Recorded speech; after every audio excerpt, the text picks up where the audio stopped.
Mes chers collègues, nous allons donc commencer. Je suppose qu'un certain nombre de nos collègues nous rejoindront entre les séances dans l'hémicycle et des séances de commission.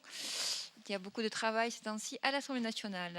Permettez-moi d'excuser l'absence du président Brotte, qui est dans l'hémicycle sur la loi croissance, puisque, comme vous le savez, il présidait la commission spéciale, mais ça n'empêche pas la commission des affaires économiques de continuer ses travaux et de siéger le temps de l'occupation de son président, M. Brotte.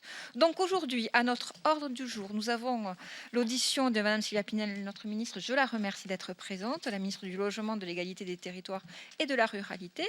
Il y a également M. Jean-Yves Ledéault, président de l'Office parlementaire d'évaluation des choix scientifiques et technologiques, de M. Marcel Deneux, ancien sénateur, co-auteur du rapport sur les freins réglementaires à l'innovation en matière d'économie d'énergie dans le bâtiment. Alors, merci messieurs d'être là pour nous présenter vos travaux.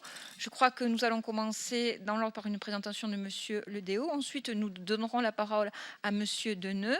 Madame la ministre Sylvia Pinel, à son tour, prendra la parole. Et puis enfin, nos collègues seront là pour questionner nos intervenants ou, le cas échéant, apporter leur contribution dans des règles du jeu que vous connaissez aujourd'hui, avec un temps de parole programmé de 2 minutes, avec une possibilité pour les petits groupes, je tiens à le répéter, à pouvoir poser 2 questions, le cas échéant, afin qu'ils ne soient pas effectivement brimés dans leur temps de parole.